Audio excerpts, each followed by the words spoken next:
الشيطان الرجيم. أعوذ بالله من الشيطان الرجيم. بسم الله الرحمن الرحيم. بسم الله الرحمن الرحيم. ذلك بأنهم استحبوا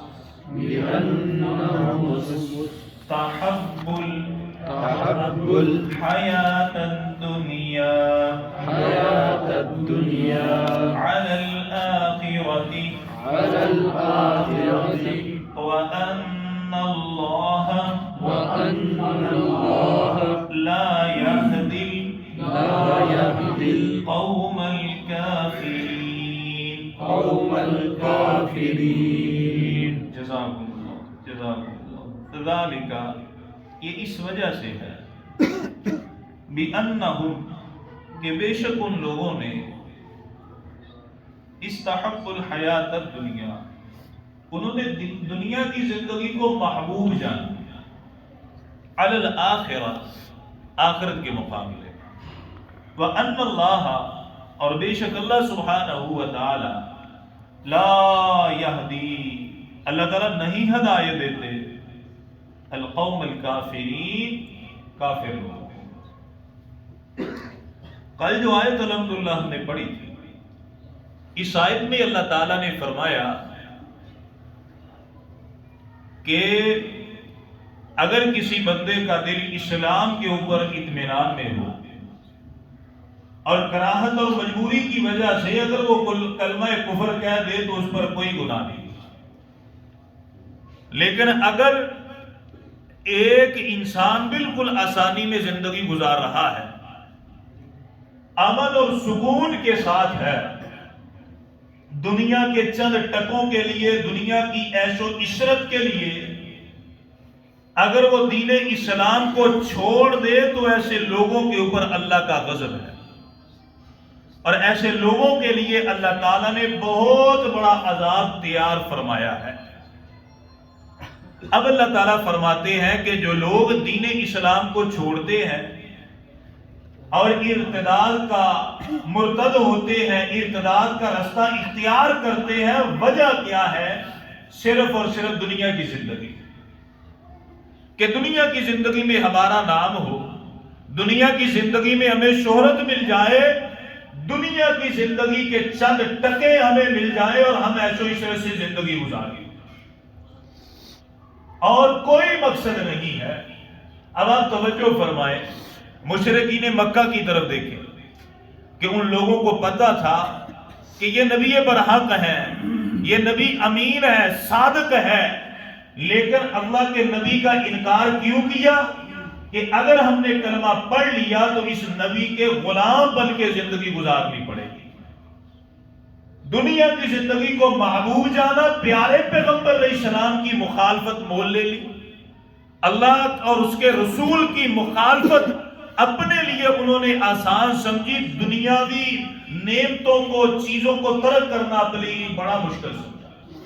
اب مدینے میں آئے، مدینے میں عبداللہ ابن ابی بہت بڑا منافق تھا، پتا بھی تھا اللہ کے نبی سچے ہیں، لیکن حالت ایسی تھی کہ مدینے کی جو سرداری کی پگڑی تھی اس کے سر کے اوپر آنے والی تھی.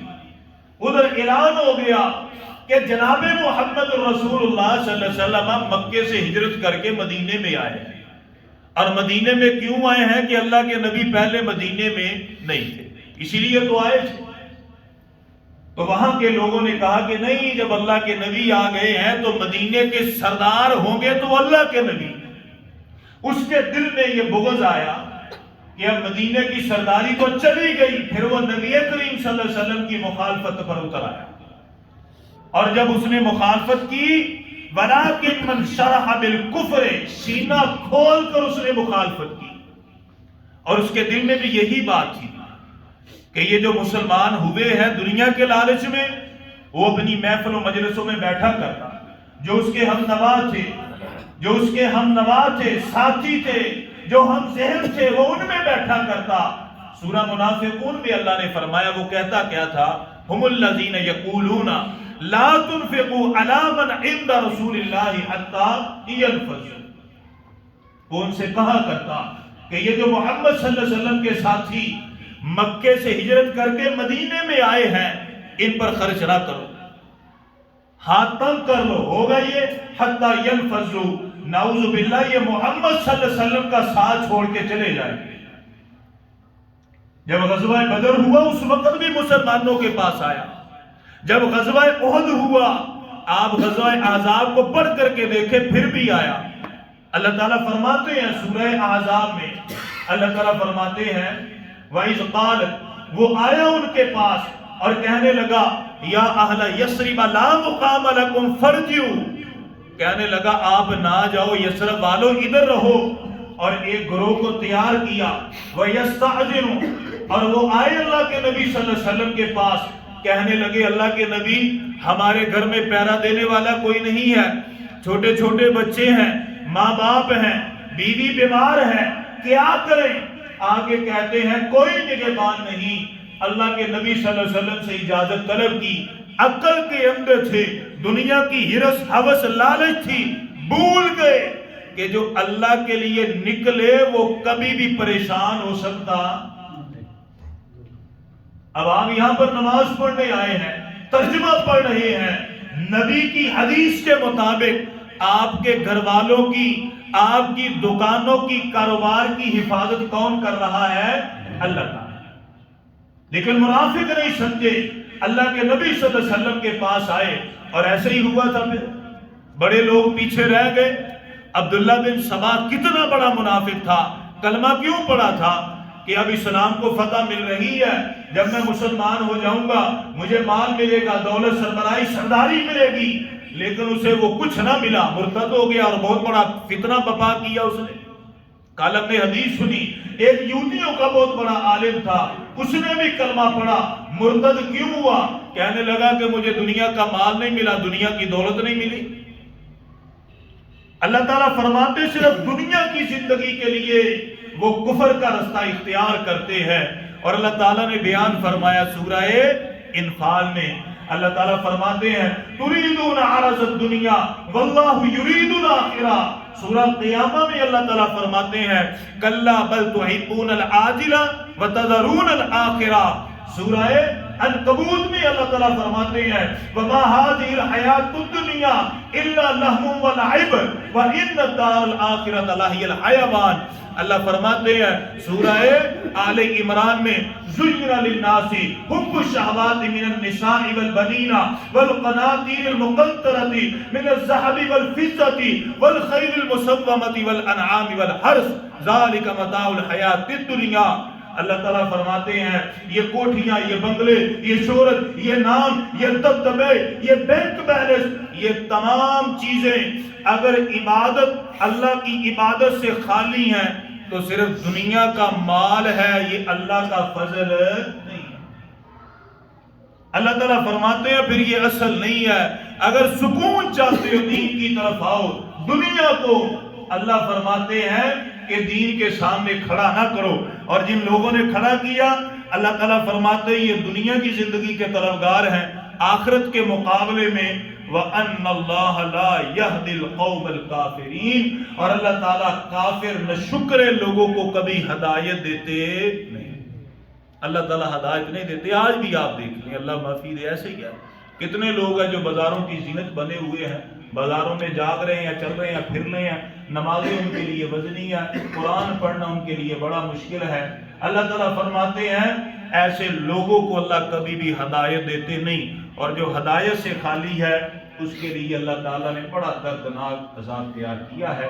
اللہ سبحانہ و تعالیٰ سے دعا ہے اللہ تعالیٰ ہماری دنیا بھی بہتر فرمائے، دنیا بھی بہتر فرمائے. ربنا آتنا فی الدنیا حسنہ، اللہ دنیا بھی بہتر فرمائے، اللہ آخرت بھی بہتر فرمائے. اور اللہ تعالیٰ ہم سب کو، والدین، اساتذہ، محسنین، گھر والوں کو اللہ آخرت کے عذاب سے بچائے. آمین ثم آمین. تو نماز جو تھی وہ آج ہم آخری حصہ پڑھیں گے. رب اجعلنی، اے ہمارے پالنے والے مجھے بنا دے، مقیم الصلاۃ، نماز کو قائم کرنے والا، ادا کرنے والا، وہ من ذریتی، اور میری اولاد کو بھی بنا دے. اور ربنا وتقبل دعا، اے ہمارے پالنے والے ہماری دعاؤں کو قبول فرما. ربنا اغفر لی، اے ہمارے پالنے والے مجھے بخش دے. والدیہ، اور میرے والدین کو بھی بخش دے. وللمؤمنین، جتنے مومنین ہیں مومنات ہیں تمام کو بخش دے. یوم یقوم الحساب، جس دن حساب و کتاب قائم کیا جائے گا. اللہ تعالیٰ آپ سب کو، ہم سب کو عزت عطا فرمائے، عافیت عطا فرمائے. ہمارے بھائی، ان کے والد صاحب بیمار ہیں، دعا کریں اللہ تعالیٰ ان کو صحت عطا فرمائے. بھائی و صاحب کے اور ہم سب کے عزیز وہ بھی بیمار ہیں، دعا کریں اللہ عزیز صاحب کو، عزیز احمد کو صحت اور عافیت عطا فرمائے، تندرستی عطا فرمائے. اور جن کا بھی جو کوئی عزیز دوست رشتہ دار کوئی بیمار ہے، اللہ تمام کو عزت عطا فرمائے، عافیت عطا فرمائے، صحت عطا فرمائے، تندرستی عطا فرمائے، کامل مکمل اکمل شفا عطا فرمائے. ان بیماریوں کی وجہ سے اللہ تعالیٰ مریضوں کے کبیرہ اور صغیرہ گناہ معاف فرمائے. اللہ تعالیٰ ان سے راضی ہو اور اللہ تعالیٰ ان کو بلند درجات عطا فرمائے.